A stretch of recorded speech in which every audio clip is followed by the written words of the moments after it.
एहसान खान साहब, आप क्या समझते हैं सर? इब्तदाई तौर पर रशिया ने ये कहा था कि ये तीसरी आलमी जंग का मंजरनामा है। अभी अगर हम देखें तो बहुत सी जगहों के ऊपर जो हमले किए गए हैं, जो आयल डिपोस के ऊपर जो बिलखुसूस हमले हैं, उस पे ईरान ने तरदीद की कि ये हमने नहीं किए। कौन सी तीसरी कुव्वत है जो अपना फायदा उठाना चाहती है? और मशरक वस्ता के ममालिक का इसमें मुस्तकबिल करीब के अंदर आप किरदार क्या देखते हैं? यासिर साहब, बहुत बहुत शुक्रिया। जैसे हम एक क्लॉज़विट्ज़ की एक स्टेटमेंट है जिसमें कहते हैं कि जी जंग जो है ना आपके सियासी मकासद को हासिल करने का एक तरीका है। It's politics with other means. यहाँ पे जो हमें जब ये जंग शुरू होती है तो उसमें साफ नजर आता है कि ये जंग सियासत की वजह से नहीं, बल्कि इसराइल की एक जो नफरत है मुसलमानों के लिए खास तौर पे और ईरान के लिए बहुत ज्यादा, वो उसका एक मेन रीजन है। और उसमें जैसे हमने जो स्टेटमेंट उनके सेक्रेटरी ऑफ स्टेट की भी सुनी और जो हमने इनके बाद सेनेटर्स को भी सुना कि इस जंग में अमेरिका हिस्सा बनना चाहता नहीं था, लेकिन अमेरिका इसराइल ने अमेरिका को ड्रैग किया है इस जंग के अंदर। मैं खान साहब तो कथा कलामी के लिए माजरत चाहता हूं सर, कथा कलामी के लिए माजरत चाहता हूं। क्या आप समझते हैं कि अमेरिका के अंदर इतनी इस्तात सोचने की मौजूद नहीं है? क्या आप ये समझते हैं कि उनकी इतनी एजेंसीज मौजूद हैं, वो सिर्फ और सिर्फ एक बूढ़े दिमाग के कहने के ऊपर इस जंग के अंदर कूद गए, उनके मकासद कुछ और नहीं है? क्योंकि मुझे जॉन बोल्टन का बयान मैं कई दिन से दोहरा रहा हूं, जो यूएन में इनके एक्स एम्बेसडर रह चुके हैं, वो ये कहते हैं कि जब ट्रंप को ये लगने लगेगा कि ये जंग गले पड़ेगी तो वो उठा के इसका मलबा जो है बेंजामिन नेतन्याहू पे डाल देंगे। हमने इब्तदाई तौर पे तो अब देख लिया उसके कुछ आसार कि जेरेड कुशनर के ऊपर उन्होंने मलबा डाल दिया, उन्होंने ये मलबा जो है पीट हेगसेथ के ऊपर डाला है, स्टीव विटकॉफ पे भी डाला है, तो स्टीव विटकॉफ के ऊपर भी डाला है। तो आप ये समझते हैं कि अमेरिका के अंदर सोचने की कैपेसिटी बिल्कुल भी नहीं थी और वो सिर्फ इजराइल के कहने पे कि आओ चलो जंग करें, मिसाइलों की खेल जो है उसके अंदर शामिल हो जाए, और वो इसके कहने पे शामिल हो गए? या सब मैं वो कॉन्स्पिरेसी थ्योरीज की तरफ तो मैं नहीं जाऊंगा। कोई कहता है कि एप्स्टीन फाइल्स को दबाने के लिए है, कोई किसी और मकसद की वजह से कि जी आगे इनका मिड टर्म इलेक्शन भी आ रहा है। बट जिस तरीके से इस जंग को शुरू किया गया, एक तरफ नेगोशिएशन चल रही है, ओमान के फॉरेन ऑफिस के एक ऑफिसर का बड़ा लंबा एक बयान भी था कि जी everything they have agreed. Enrichment से भी वो बाज आ गए, मिसाइल प्रोग्राम पे काफी हद तक बातचीत चल रही थी।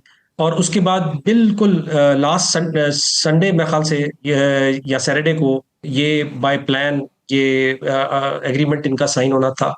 जेसी पुआ भी पहले से हुआ था, उससे भी ट्रम्प साहब जब पहली कमिट में आए थे दे वॉकड अवे। सो ये एक बड़ा और जो एपेक का किरदार है अमेरिका की सियासत में, इसमें अमेरिका के अपने लोग जो हैं अब काफी ज्यादा इस पे बात करना शुरू हो गए हैं कि क्या अमेरिका का असल मकसद अमेरिका का दिफा है या अमेरिका का असल मकसद इजराइल का दिफा है। और ये बड़े अच्छे तरीके से नजर आ रहा है, और ये जीसीसी वालों ने भी अभी इस चीज पे शोर मचाया है कि आपने तो हमें अपने हमारे डिफेंस की याद दहानियां कराई हुई थी, एश्योरेंसेस दी हुई थी, और अभी सारा एयर डिफेंस जो है वो उठा के इसराइल की तरफ लेके जाया जा रहा है। और जो आपने अभी बात भी की थी कि साउथ कोरिया से भी थर्ड सिस्टम जो है वो मूव करके ले जाया जा रहा है मिडिल ईस्ट की तरफ, तो वो किसके डिफेंस के लिए लेके जा रहा है? वो इसराइल के डिफेंस के लिए लेके जा रहा है। सो ये बहुत जल्द आया हो जाएगा कि ये एक इलेजिटिमेट वॉर थी जिसमें मासूम लोगों का कत्ल किया गया, including the leadership, to achieve इस तरह के एक मकासद थे कि जिसमें अगर आप बेंजामिन नेतन्याहू की आज से 30 साल पुरानी भी स्टेटमेंट सुने ना,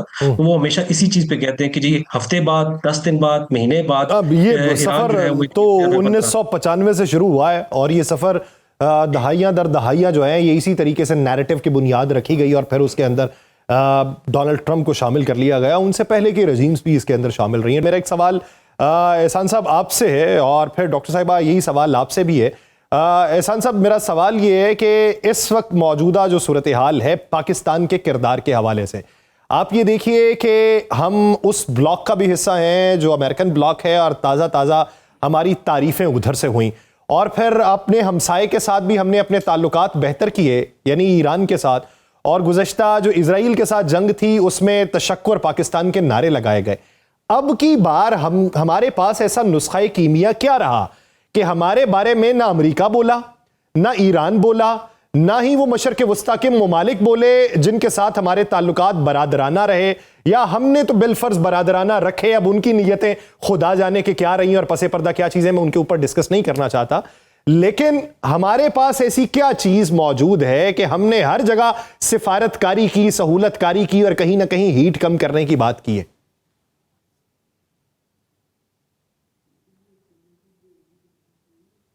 फॉर्मल स्टांस है वो फॉरेन ऑफिस का भी, और हम हमेशा मेंटेन करते हैं कि पाकिस्तान किसी ब्लॉक का हिस्सा नहीं है।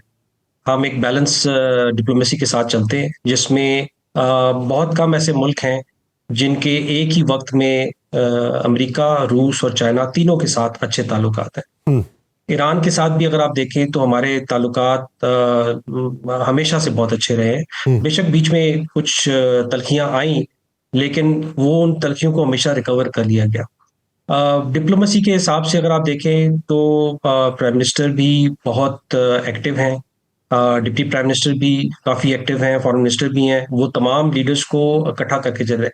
देखिए, आप इस चीज को इस चीज से देखें कि दूसरे मुल्क के लीडर को जिसके ऊपर अटैक्स हुए हैं, जो जीसीसी के हैं, उनमें से उनको एक ये सपोर्ट देना कि देखें, ये पूरी कोशिश की जा रही है किसी तरह दोनों इस्लामी ममालिक आपस में लड़ पड़े। और अगर इसमें जो जो जो जीसीसी ममालिक का जो किरदार है, उनको बहुत अप्रिशिएट करना चाहिए कि अभी तक से वो उस चीज में नहीं आए जो कि इजराइल चाहता है कि किसी तरह अरब ममालिक और ईरान इनकी आपस में जंग छिड़ जाए और ये चुप करके बीच में से इस लड़ाई में से निकल जाए।